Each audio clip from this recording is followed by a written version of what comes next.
नमस्कार दोस्तों, अटल अनुसंधान अकादमी यूट्यूब चैनल में आप सभी का हार्दिक स्वागत है। दोस्तों, सुबह के इस वीडियो में मैं ऐसी सूचनाओं के साथ उपस्थित हूं जो आज के विभिन्न समाचार पत्रों में छाई हुई है एवं विद्यार्थी जीवन के लिए बहुत ही महत्वपूर्ण है। तो देखते हैं ऐसी कौन कौन सी सूचनाएं हैं। दोस्तों, सूचनाओं को शुरू करने से पहले एक महत्वपूर्ण बात मैं आपको बताना चाहूँगा। यदि आपने अभी तक हमारे चैनल अटल अनुसंधान अकादमी यूट्यूब चैनल को सब्सक्राइब ना किया हो तो जरूर सब्सक्राइब कर लीजिए, बेल आइकन को प्रेस कर लीजिए ताकि कोई भी नोटिफिकेशन सबसे पहले आपको मिल जाए।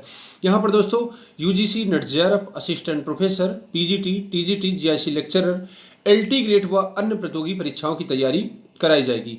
ये हमारा व्हाट्सएप नंबर है 8543856728। इस पर मैसेज करके आप हमारे व्हाट्सएप ग्रुप से जुड़ सकते हैं। अब नजर डालते हैं आज की महत्वपूर्ण खबरों पर। पहली खबर उत्तर प्रदेश में 69,000 शिक्षक भर्ती प्रक्रिया से जुड़ी हुई है।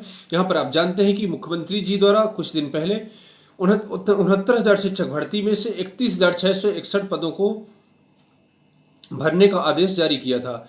31,661 प्राथमिक विद्यालयों की भर्ती शुरू करने का आदेश जारी। बेसिक शिक्षा परिषद द्वारा संचालित प्राथमिक विद्यालयों में सहायक अध्यापकों के 31,661 पदों पर नियुक्ति प्रक्रिया शुरू करने का शासनादेश गुरुवार को जारी कर दिया गया। ये नियुक्तियां सुप्रीम कोर्ट में विचाराधीन विशेष अनुज्ञा याचिकाओं में पारित होने वाले अंतिम निर्णय के अधीन होंगी।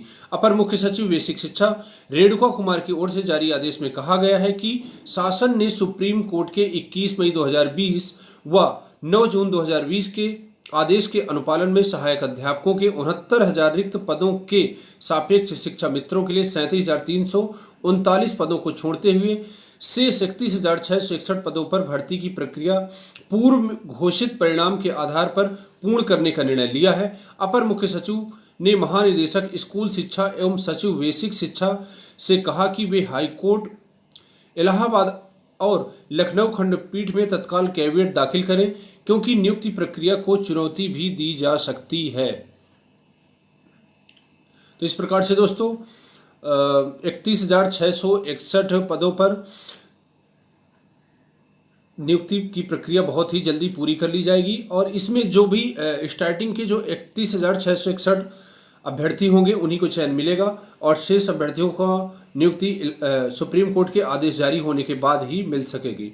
इसके बाद दोस्तों ये खबर आज के विभिन्न समाचार पत्रों में छाई हुई है। यहाँ पर भी आप देख रहे हैं 31,661 सहायक अध्यापकों की नियुक्ति का आदेश जारी।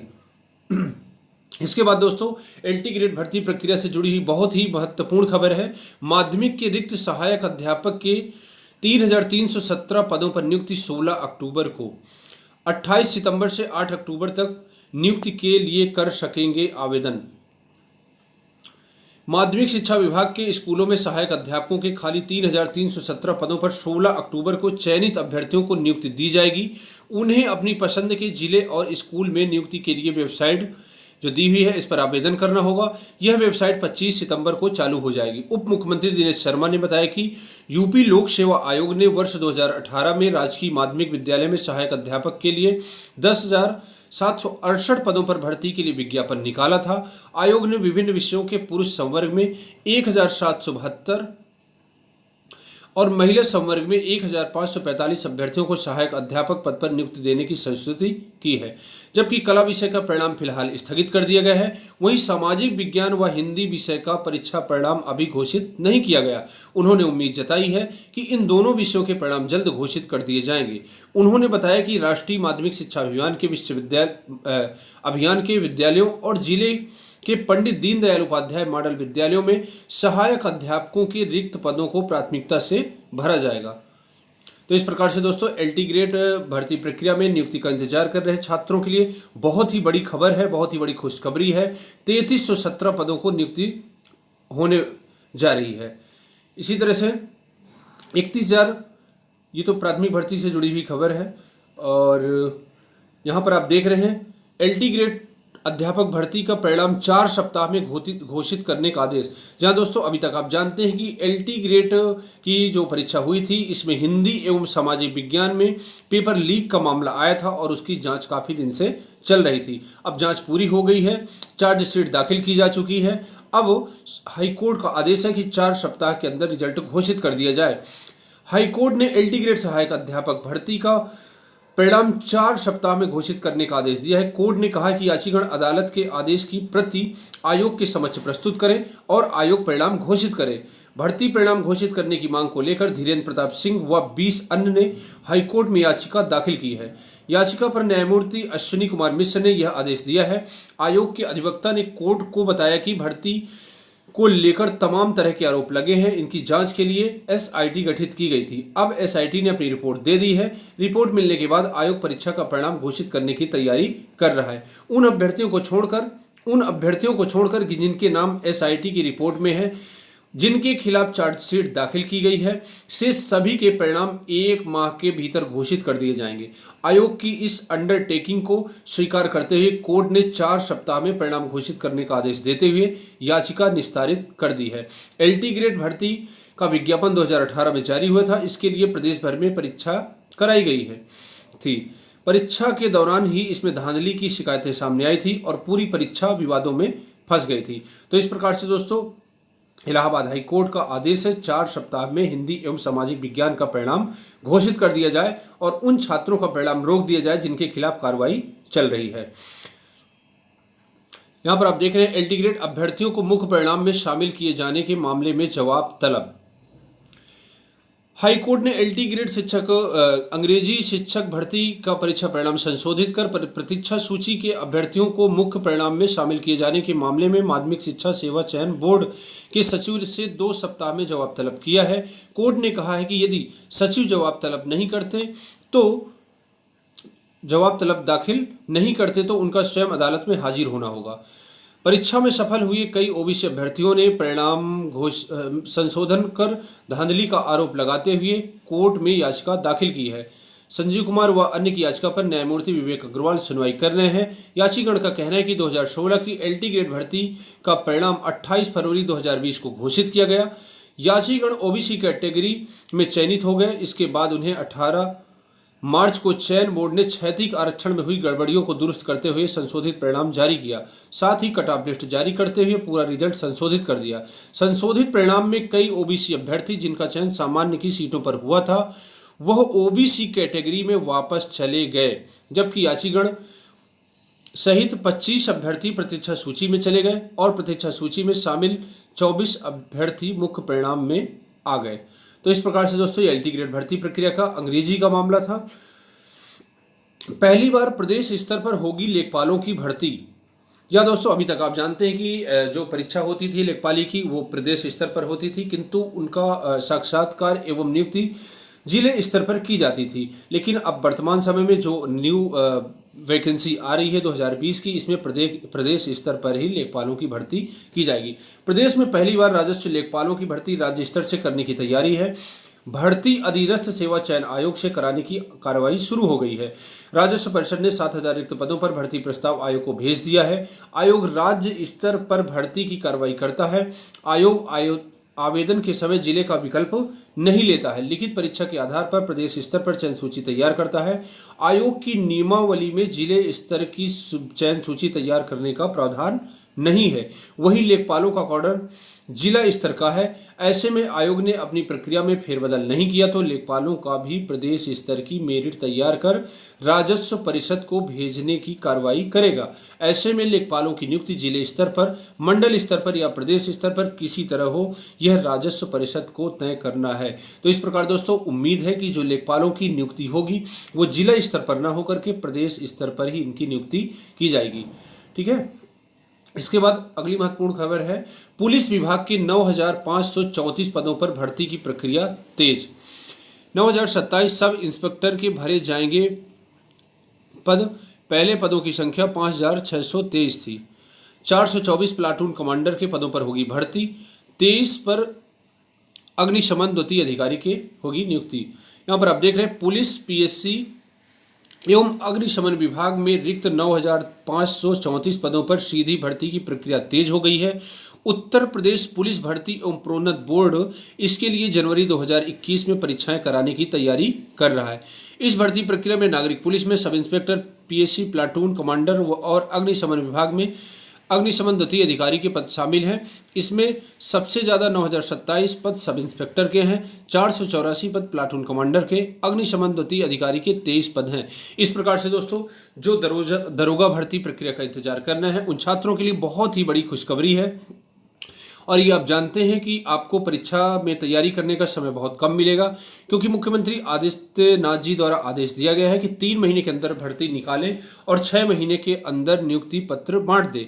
इस प्रकार से यदि वैकेंसी अक्टूबर में आती है तो उसका एग्जाम जनवरी फरवरी में हो जाएगा। तो जो भी अभ्यर्थी दरोगा की तैयारी कर रहे हैं, दरोगा बनना चाहते हैं या फिर प्लाटून कमांडर की तैयारी कर रहे हैं, उन सभी से आग्रह है कि अपनी तैयारी बहुत ही अच्छी प्रकार से जारी रखें, ताकि आपका परिणाम आपकी इच्छा अनुसार आए, मतलब पॉजिटिव आए।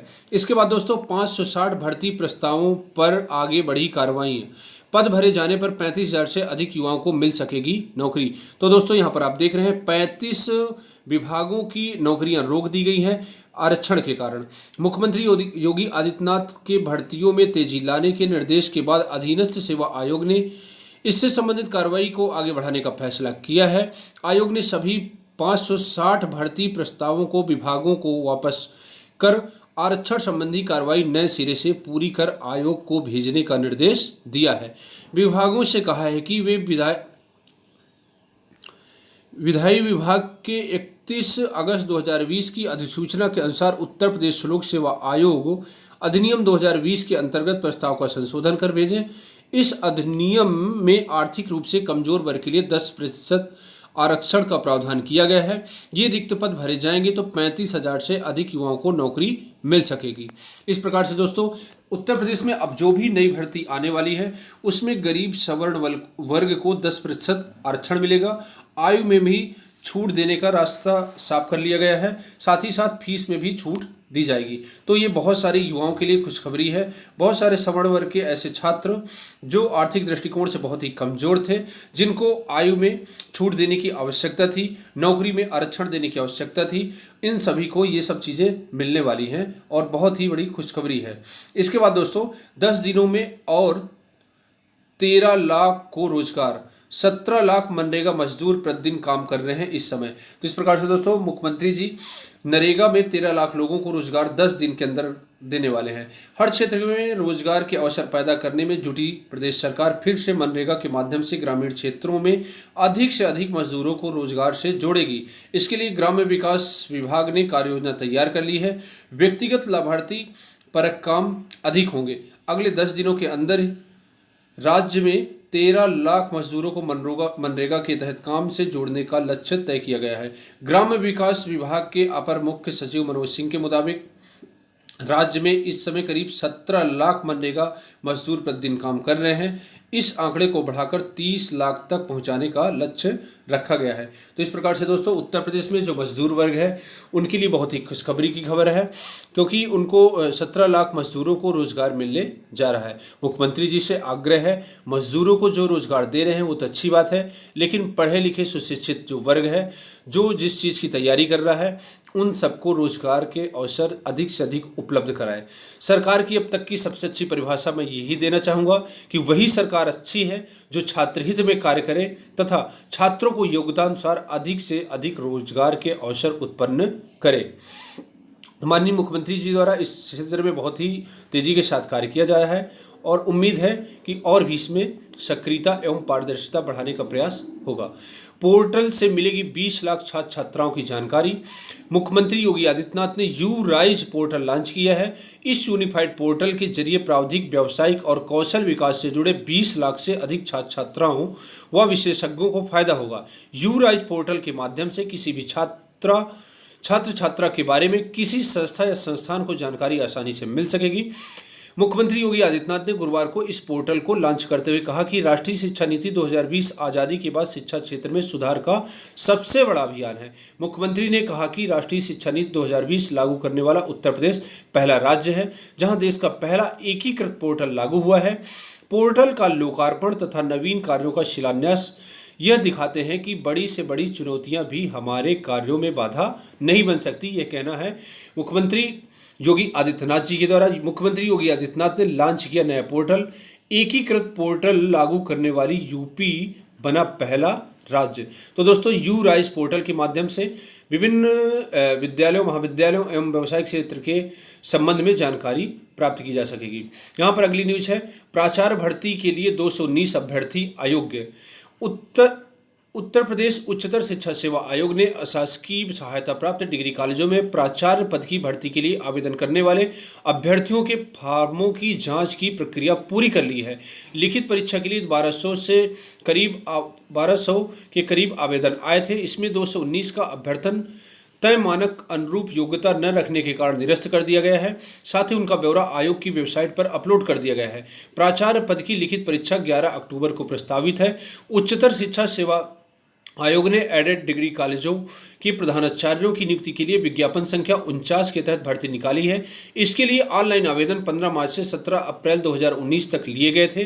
पूर्व में जारी विज्ञापन के अनुसार स्नातकोत्तर पुरुष महाविद्यालयों में 172 व महिला महाविद्यालयों में प्राचार्य के 36 पद थे, जबकि स्नातक पुरुष महाविद्यालयों में 64 व महिला महाविद्यालयों में प्राचार्य के 18 पदों के लिए आवेदन लिया गया। बाद में उच्च शिक्षा निदेशालय ने पदों को संशोधित करते हुए स्नातकोत्तर पुरुष डिग्री कॉलेजों में 134 व महिला डिग्री कॉलेजों के प्राचार्य के 30 पद निर्धारित किया।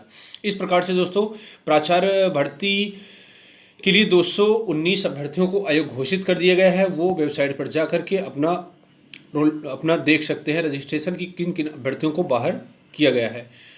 तो इसके बाद दोस्तों कोर्ट सख्त, बेसिक शिक्षा निदेशक को वारंट जारी कर तलब करने की चेतावनी।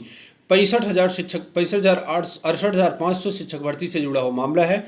68,500 सहायक अध्यापक भर्ती में सफल अभ्यर्थी को कोर्ट के आदेश के बावजूद काउंसलिंग में न बुलाने पर हाई कोर्ट से नाराजगी जताई है।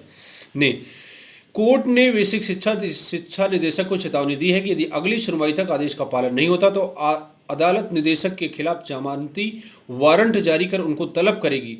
नेहा परवीन की याचिका पर सुनवाई कर रहे न्यायमूर्ति अश्विनी कुमार मिश्र ने यह आदेश दिया है। याचिका की सुनवाई 14 अक्टूबर को होगी। इससे पूर्व कोर्ट के आदेश पर याची को 1 अंक दिया गया, जिससे वह चयन सूची में शामिल हो गई। कोर्ट ने याची को काउंसलिंग के लिए बुलाने और सफल होने पर परिणाम घोषित करने के लिए कहा था। साथ ही आदेश का पालन करने और ऐसा न करने के कारण बताने का निर्देश दिया था। तो इस प्रकार से दोस्तों ये 68,500 शिक्षक भर्ती में एक विद्यार्थी से जुड़ा हुआ मामला है और इसके बाद इसको भी नियुक्ति के संबंध में आयोग को तलब करने का आदेश हाईकोर्ट द्वारा दिया गया है। बीएचयू में 30 तक होगा परीक्षा परिणाम जारी होगा। बीएचयू में स्नातक और स्नातकोत्तर में दाखिले के लिए प्रवेश परीक्षा खत्म होने के बाद परिणाम जारी होने का अभ्यर्थियों को इंतजार है। इस बीच दूसरे चरण की प्रवेश परीक्षा की आंसर की पर जो आपत्तियां मांगी गई थी उसकी तिथि भी बृहस्पतिवार को बीत गई। परीक्षा विभाग आपत्तियों के निस्तारण में लगा हुआ है। पहले चरण की परीक्षा का परिणाम 30 सितंबर तक जारी होने की संभावना है। तो दोस्तों बीएचयू में स्नातकोत्तर एवं स्नातक में जो छात्र प्रवेश के लिए परीक्षाएं दिए थे उनका परिणाम 30 सितंबर तक जारी होने की पूरी संभावना है। आवेदन करने वाले शिक्षकों से मांगी गई आपत्तियां अंतर जनपदी, ये रायबरेली से जुड़ी हुई खबर है, अंतर जनपदी अथवा पारस्परिक ट्रांसफर चाहने वाले शिक्षकों की आवेदन प्रक्रिया पूरी होने के बाद अब उनसे दावे और आपत्तियां मांगी गई है। गुरुवार के दावे और आपत्तियों के 10 प्रत्यावेदन भी आए हैं। दावे और आपत्तियों का निस्तारण जिला स्तरीय समिति करेगी। वीएस आनंद प्रकाश शर्मा ने इसके निस्तारण के लिए 28 सितंबर तक की तिथि तय की है। तो इस प्रकार से दोस्तों ये प्राथमिक शिक्षकों के लिए बहुत ही महत्वपूर्ण खबर है। जो शिक्षक अपना ट्रांसफ़र चाहते हैं या कुछ महिलाएं जो दूर दराज के क्षेत्रों में हैं, कोई महिला अपने ससुराल के नज़दीक या फिर मायके के नज़दीक नौकरी करना चाहती है, तो उन सभी के लिए बहुत ही बड़ी खुशखबरी है। सरकार का एक तोहफा है। जो जहां नौकरी करना चाहते हैं अपनी इच्छा अनुसार कर सकते हैं। प्रवक्ता संसद का साक्षात्कार 16 से 22 अक्टूबर के बीच, जहाँ दोस्तों उत्तर प्रदेश माध्यमिक शिक्षा सेवा चयन बोर्ड द्वारा 2016 में घोषित प्रवक्ता संसद का साक्षात्कार 16 से 22 अक्टूबर के बीच कराने का निर्णय लिया गया है। चयन बोर्ड की ओर से प्रवक्ता संसद की लिखित परीक्षा 1 एवं 2 फरवरी 2019 को हुई थी। तो दोस्तों इसके बाद संसद का साक्षात्कार की तिथि घोषित होने के बाद 2 ही विषय बचे हैं। हिंदी एवं सामाजिक विज्ञान का साक्षात्कार बचा हुआ है और इसकी अक्टूबर के फर्स्ट वीक में इसका डेट जारी होने की पूरी से संभावना है। इसके बाद हेड कांस्टेबल को पदोन्नत कर पीएसी में भेजने का मामला हाईकोर्ट पहुंचा। प्रदेश के सैकड़ों हेड कांस्टेबलों को पदोन्नत कर पीएसी में भेजे जाने का मामला सुप्रीम कोर्ट पहुंच गया है। सैकड़ों हेड कांस्टेबलों ने हाईकोर्ट में याचिका दाखिल कर पुलिस महकमे के फैसले को चुनौती दी है। इन याचिकाओं पर 28 सितंबर सोमवार को सुनवाई होनी है। बृहस्पतिवार को प्रकरण न्यायमूर्ति मनोज कुमार गुप्ता की अदालत में पेश किया गया। कोर्ट ने इसे सुनवाई के लिए सोमवार को प्रस्तुत करने का आदेश दिया है। याची कांस्टेबल पारसनाथ पांडे और सैकड़ों अन्य का पक्ष रख रहे वरिष्ठ अधिवक्ता विजय गौतम के मुताबिक 9 और 10 सितंबर को पुलिस मुख्यालय उत्तर प्रदेश की ओर से एक आदेश पारित किया गया, जिसमें विभिन्न जिलों में तैनात 890 हेड कांस्टेबलों को पदोन्नत कर कांस्टेबल बना दिया गया और इसके बाद पीएसी में भेज दिया गया। इस आदेश पर रोक लगाने के लिए याचिका दाखिल की गई है। प्रदेश सरकार की तरफ से अपर महाधिवक्ता मनीष गोयल ने जानकारी प्राप्त करने के लिए 3 दिन का समय देने की मांग की है, जिसे कोर्ट ने स्वीकार किया है। तो दोस्तों, ये पुलिस भर्ती से मामला है। यहाँ पर बहुत सारे पुलिसकर्मी जो हेड कांस्टेबल थे, इनकी पदोन्नति कर दी गई है विभिन्न कारणों से और इनको पुलिस बना दिया गया है। तो इन्होंने सुप्रीम कोर्ट में याचिका लगाई है और इसकी सुनवाई बहुत ही जल्दी होने वाली है। ऑनलाइन पढ़ाई को अलग वेब पोर्टल बना रहा यूपी बोर्ड। प्रदेश के 28,000 से अधिक स्कूलों में कक्षा 9 से 12 तक के करीब 1.25 करोड़ विद्यार्थियों की ऑनलाइन पढ़ाई के लिए यूपी बोर्ड वेब पोर्टल बना रहा है। कोरोना काल में स्कूलों को बंद हुए 6 महीने से अधिक समय बीत चुका है। ऐसे में बोर्ड ई ज्ञान गंगा नाम से पोर्टल बना रहा है ताकि बच्चों को एक जगह पर सभी प्रकार का स्टडी मटेरियल मौजूद हो जाए। मास्क लगाए बिना बाहर घूमने पर दंड दे।